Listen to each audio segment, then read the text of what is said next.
Tadi saudara kita ada bertanya berkenaan dengan madu. Madu kan, madu dia dah apa? Madu memanglah yang bawa tu, yang keluarkan tu, maknanya keluar tu daripada binatang lah. Tapi madu pun hakikatnya dari tanam-tanaman juga. Madu ni makna manisan tu keluar daripada tanam-tanaman juga. Dalam Quran Allah dia sebutkan berkenaan dengan lebah ni kan. Bahkan dalam Quran juzuk 14 Allah datangkan satu surah khas, surah An-Nahl. Dalam surah An-Nahl Allah Ta'ala ada sebut, Allah ada perintahkan kepada lebah beberapa perintah. Apa dia? Allah perintah kepada lebah 3 perintah. Dalam surah An-Nahl Allah bagi tahu Allah perintah kepada lebah 3 perintah. Allah kata wa auha rabbuka ilan nahli an ittakhidhi minal jibali buyutan wa minasy syajari wa mimma ya'rishun thumma kuli min kulli thamarati fasluki subula rabbiki dhulula. Itu 3 perintah Allah perintah. Pertama Allah kata apa? Allah kata Allah perintah kepada lebah. Perintah pertama anittaqidi minal jibali buyutan wa minasy syajari wa mimma ya'rishun. Allah kata buat sarang dekat gunung ganang, dekat bukit-bukit dekat gunung ganang, dan dekat pokok-pokok, dan dekat tempat orang berteduh, maksudnya atap-atap. Ini perintah Allah yang pertama. Mana Allah perintah pada lebah supaya buat sarang tempat tinggi, dekat gunung ganang, dekat atas gunung atau bukit, dan buat dekat atap, buat sarang. Sebab tu kita tengok sarang lebah ialah secara umum kita tengok sarang lebah kat tempat tinggi, kat atap-atap kan. Dan Allah sebut wa mimma ya'rishun. Wa mimma ya'rishun ni maksudnya tempat yang manusia jadikan atap teduhan. Itu perintah Allah yang pertama kan, buat sarang dekat pokok, kat gunung ganang, dekat atap-atap. Allah perintah. Ni Allah kata apa? Thumma kuli min kulli thamarat. Ini perintah Allah yang kedua. Kemudian Allah kata hisaplah madu daripada buah-buahan. Termasuk juga tanaman lah. Hisaplah madu daripada pokok-pokok, daripada buah-buahan. Kalau ikut Allah kata thamarat, thamarat mana buah-buahan. Maknanya Allah kata ambil makanlah madu daripada buah-buahan. Jadi hisap madu daripada buah-buahan. Itu perintah Allah yang kedua. Perintah Allah yang ketiga, fasluki subula rabbiki zulula. Ikutlah dengan patuh perjalanan atau perintah queen kamu. Ikutlah perintah queen kamu. Ini 3 perintah Allah kepada lebah. Kalau kita tengok lebah ni, dia kalau bergerak dia ada ketua dekat depan. Ketua dia tu queen dia. Tu Allah perintah fasluki subula rabbiki dulula. Iaitu Allah kata ikutlah jalan tuan kamu.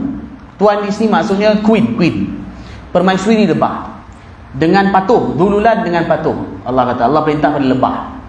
Sebab itu kita tengok lebah ni, dia sebelum nak pergi ambil madu daripada sekian-sekian tempat, queen dia akan bagi arahan pada dia. Iaitu kau ambil madu sekian-sekian tempat. Queen bagi arahan kat dia. Lebah ni pun pergi ambil madu dekat sekian-sekian tempat. Mana-mana lebah yang tak patuh kepada queen, bila dia balik, maka dia akan dihukum bunuh. Dia dihukum bunuh apa dia? Hukum bunuh dia senang. Hukum bunuh dia pancung. Ni bukan main-main, dia cerita benar. Iaitu ni, dia ni hukum bunuh dia ialah pancung. Maknanya kepala. Sebab tu kalau kita tengok sarang lebah, dekat bawah sarang lebah biasanya ada lebah-lebah mati. Lebah yang mati kat bawah sarang lebah tak ada kepala. Itu ialah lebah yang tak patuh perintah. Tu Allah kata fasluki subula rabbiki dululan. Allah kata lalulah, ikutlah perintah tuan kamu, queen kamu. Ni 3 perintah Allah. Pertama buat sarang tempat tinggi. Yang kedua Allah kata hisap madu daripada buah-buahan. Yang ketiga ialah apa dia? Ikut perintah atau arahan dan juga perjalanan daripada queen kamu. Allah kata bila kamu buat ni, Allah bagi natijah yang baik, yang kita juga dapat manfaat. Allah kata yakhruju min butuniha syarabun mukhtalifun alwanuhu fihi shifaa'un linnas. Allah kata bila kau buat macam tu, lebah buat macam tu, maka Allah kata keluarlah daripada perutnya, perut lebah, syarabun, minuman, mukhtalifun alwanuh, yang berlainan warnanya, fi shifaa'un linnas, yang padanya terdapat penyembuh bagi manusia. Jadi bila lebah tu taat perintah Allah yang 3 tu, maka daripada perut lebah keluar minuman iaitu madu yang Allah bagi tahu memberi penyembuh, menjadi penyembuh bagi manusia. Jadi Allah bagi tahu warna dia berbeza-beza. Sebab tu ada madu warna pekat, ada madu mungkin cair sikit. Secara umum tu kuning lah, kuning apa semua. Tapi ada beberapa, bila madu kadang ada warna pekat, ada mungkin lebah hutan biasanya warna pekat. Ada lagi dia orang kata kelulut apa, wallahualam saya pun tak biasa ambil madu tu. Tapi cuma nak ceritanya ada madu Allah bagi tahu mukhtalifun alwanu, berbeza-beza warnanya. Itu apa dia? Iaitu daripada mana bergantung dia ambil dia punya madu. Tapi tuan-tuan dan puan-puan dalam hati Allah, hebatnya Allah, manisan buah-buahan yang disedut oleh lebah, manusia tak boleh sedut. Kalau manusia sedut, tak jadi apa-apa, tak jadi penawar. Tapi lebah sedut, masuk dalam perut dia, proses, maka memberi penawar untuk manusia. Katalah kalau manusia kaji sekalipun, daripada mana lebah tu ambil dia punya manisan tu, katalah manusia pun ambil dan dia nak kaji, tak boleh. Allah buat proses dia ialah dalam perut lebah. Subhanallah, dalam perut binatang yang begitu kecil. Tapi dia memberi penawar bagi penyakit manusia. Dalam hadis ada bagi tahu Imam Suyuti pada dalam Jami' As-Saghir pada sebutkan bahawa Nabi SAW kalau baginda minum, baginda biasa antara kalau baginda sakit, baginda akan ambil habatus sauda, baginda akan ambil, baginda kunyah habatus sauda tu, gigit. Kemudian lepas tu baginda akan minum air campur madu.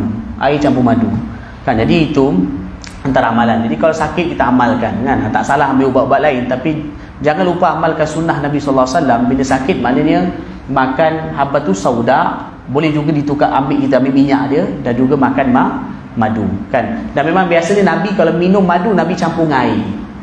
Sama ada minum madu lepas tu campur air, ataupun terus gaul dengan godakkan, kacaukan dengan air kemudian minum madu tersebut. Dia akan bagi, sebab madu panas juga, dia akan cair, dia akan sejukkan sikit madu tersebut. Cuma isu sekarang, zaman sekarang ni, nak cari madu asli sangat sukar. Penipu banyak kan. Jadi wallah sangat sukar dan cari madu asli ni sukar. Kalau mungkin di kalangan tuan-tuan dapat ni lah kan, rezeki masing-masing kan. Tapi cuma nak cari madu asli sangat sukar sekarang. Kadang-kadang ni kadang-kadang kan macam-macam ni pun, tapi susah lah. Saya tak katalah, saya tak tuduh secara ni orang tu nipu ke tak, tapi susah nak cari madu asli. Jadi madu yang bermanfaat ni bila madu asli. Kalau tak asli maka tak ada, dia gula lah. Ni. Tapi kalau yang madu asli, insya-Allah bermanfaat. Jadi sekarang isunya ialah kadang kita kena pastikan yang kita minum tu madu asli ataupun tidak. Kalau tak asli, dia memberi mudarat, tak baik. Jadi sebab itu kalau kita kenal betul-betul penjual, kita tahu cara proses ni, kita kenal, okey, ambil tak ni. Tapi kalau tak asli, masalah. Jadi habatus sauda untuk dapatkan yang asli mudah. Habatus sauda nak dapatkan asli mudah. Tapi madu nak dapat asli ni payah kan, sukar kan.